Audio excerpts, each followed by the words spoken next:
A paz do Senhor Jesus para todos nós que alcançamos a graça de viver mais este dia. Amém? Eu hoje quero compartilhar meu devocional com vocês e é um texto que eu já li. Alguns que têm o hábito de fazer leitura bíblica ou de ouvir pregações, né, nas igrejas, nos templos, ou até mesmo apreciam, né, ouvir as pregações no YouTube. Já ouviram essa história? Fala a respeito de Balaão. A gente vai para o livro de Números, no capítulo 23. Mas eu vou me ater a alguns versículos, porque, como sempre, vou recomendar que vocês leiam o capítulo todo. E, quem puder, o capítulo anterior e o capítulo posterior. Porque isso ajuda a gente na compreensão dos textos, né?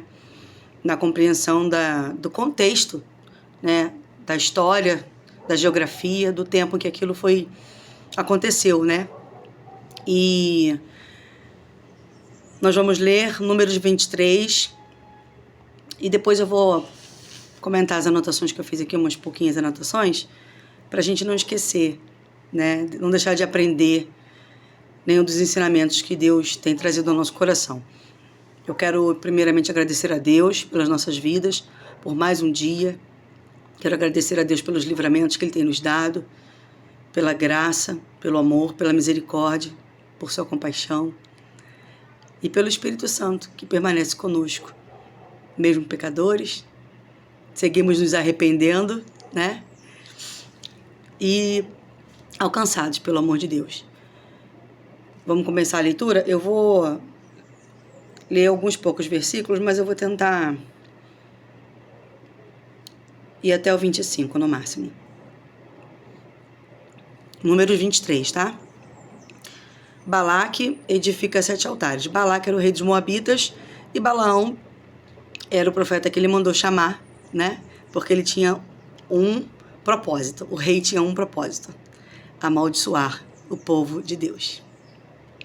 Verso 1 diz assim: Então Balaão disse a Balaque: Edifica-me aqui 7 altares, prepara-me aqui 7 novilhos e 7 carneiros. Ele pediu para o rei preparar o sacrifício, né? Para que ele pudesse, então, entrar na presença de Deus, que não se fazia e não se faz de qualquer maneira. E no verso 3 diz assim: Então Balaão disse a Balaque: Fica-te junto do teu holocausto, e irei porventura, o Senhor me sairá ao encontro, e o que me mostrar, te mostrarei, te notificarei. Então foi a um lugar alto. E encontrando-se Deus com Balaão, este lhe disse: Preparei esses altares e ofereci um novilho e um carneiro sobre cada altar. Então o Senhor pôs a palavra na boca de Balaão e disse: Torna-te para Balaque, e assim falarás. Aí vamos pular lá para o verso 8. O verso 8 diz assim: Balaão vai responder a Balaque: Como amaldiçoarei o que Deus não amaldiçoa? E como denunciarei quando o Senhor não denuncia? Então o profeta estava falando para o rei que ele era incapaz de ir contra o Deus do Altíssimo, o Deus soberano, né? Ele era incapaz de desfazer o que Deus fez. E também de fazer o que Deus desfez, né? A gente não tem esse poder. E ele estava falando para o rei, que ele estava limitado a agir. Mas o rei insiste, nesse capítulo você vê que ele insiste 3 vezes, se eu não me engano, ele levanta 3 vezes os altares, né, de sacrifício, tentando amaldiçoar o povo de Deus. No verso 11 diz assim: Então disse Balaque a Balaão: Que me fizeste? Chamei-te para amaldiçoar os meus inimigos, mas eis que inteiramente os abençoastes. No 13, ele diz assim: Então Balaque lhe disse: Rogo-te que venhas comigo a outro lugar, e dali a gente amaldiçoa eles. Ele insistiu. Cada vez que ele ficava frustrado porque Balaão não conseguia amaldiçoar o povo de Deus, ele insistia mais um pouquinho. Mudava de lugar, fazia mais uma vez os 7 altares, 7 sacrifícios, tentando amaldiçoar o povo de Deus. No verso 16 diz assim: E encontrando-se o Senhor com Balaão, pôs uma palavra na sua boca e disse: Torna para Balaque, e assim falarás. E aí as profecias de Balaão começam no verso 18, né? No verso 19 diz assim: Deus não é homem para que minta, nem filho do homem, para que se arrependa. Porventura diria ele e não o faria? Ou falaria e não o confirmaria? Eis que recebi mandado de abençoar, pois ele tem abençoado, e eu não o posso revogar. Deus não viu, no 21, continua, tá? Deus não viu iniquidade em Israel. Vamos gravar essa palavrinha aí, iniquidade. Nem contemplou maldade, outra palavrinha importante, em Jacó. Deus não viu iniquidade em Israel e não contemplou maldade em Jacó, que era o líder do povo na época, né? O Senhor, seu Deus, é com ele, e no meio dele se ouve a aclamação de um rei. Deus os tirou do Egito, as suas forças são como as do boi selvagem. Era um povo forte, o povo de Deus. Pois contra Jacó não vale encantamento. Que coisa linda de ver, de ouvir, de ler, de viver.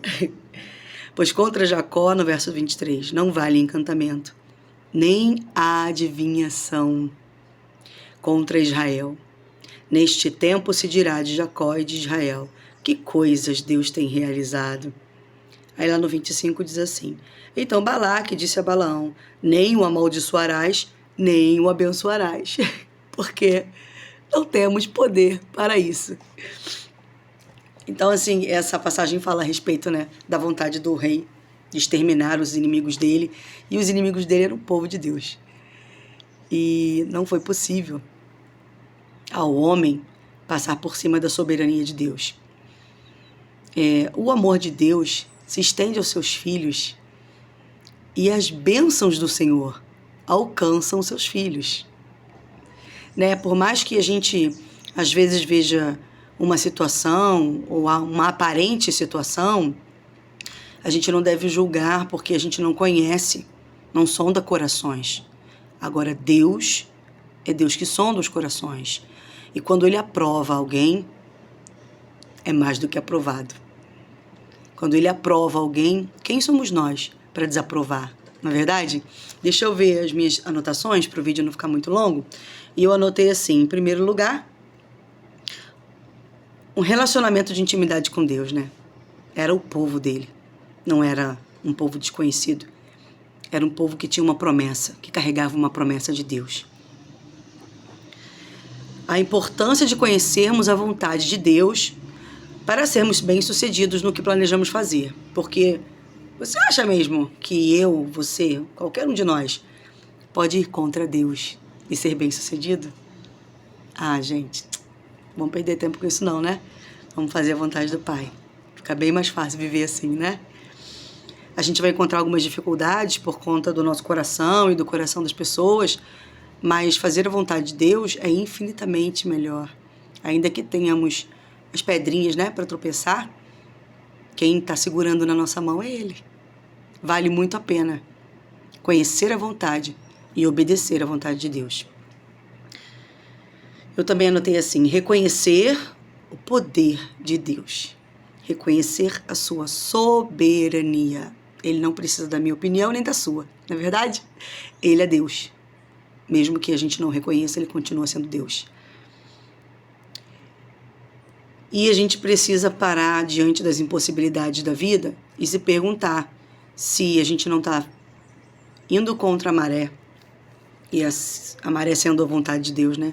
Se a gente não está batendo cabeça, se a gente não está se desgastando, porque está indo contra a vontade de Deus.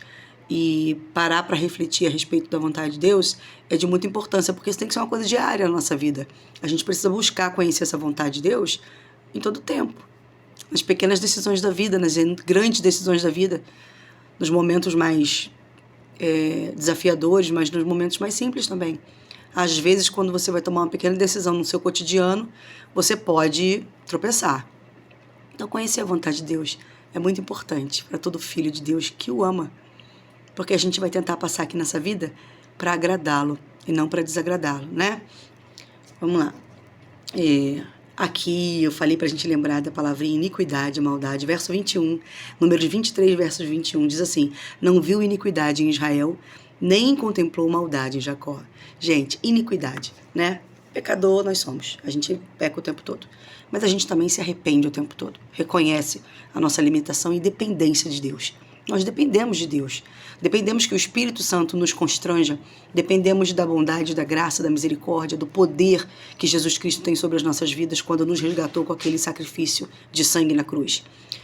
E essa dependência é uma verdade, a gente gostando ou não. E a iniquidade é a prática constante do pecado. É quando a gente tem um pecadinho de estimação, sabe? Não está disposto a abandonar ele. Esse pecadinho tem mais valor para mim do que a vontade de Deus. Esse pecadinho tem mais valor para mim do que viver os princípios da eternidade.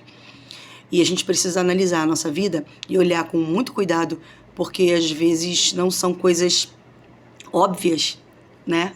A gente pode praticar iniquidade só de ter o hábito de maldizer alguém. Só de ter o hábito de pequenas mentirinhas, né? Nós vivemos em iniquidade, às vezes, sem perceber. Então, essa palavrinha aqui é a palavrinha de hoje, né? Vamos atentar para a iniquidade. E viver uma vida afastada da iniquidade e da maldade, porque ambas nos afastarão de Deus, que é o nosso Pai. Também anotei. Ah, gente, que coisa linda. Olha, no 23, continua assim. Pois contra Jacó não vale encantamento, nem adivinhação contra Israel. Neste tempo se dirá de Jacó e de Israel, que coisas Deus tem realizado. Todos hão de ver a beleza do agir de Deus na vida dos seus filhos. E não duvide, porque as circunstâncias vão tentar nos enganar e abater a nossa alma, mas no nosso espírito nós temos a certeza e a convicção do cuidado de Deus, dos seus livramentos, das suas bênçãos, ainda que por algum tempo seja possível viver um tempo diferente do que a gente imagina, mas as bênçãos de Deus nos seguirão. Eu quero agradecer a Deus por esse vídeo, agradecer a Deus pela sua vida, pela minha vida e por todas as coisas que Ele tem feito por nós. Eu vou ficar por aqui e agradeço por isso, pelo dia de hoje. Peço que o Espírito Santo de Deus permaneça conosco, em nome de Jesus. Amém? Beijo. Fiquem com Deus.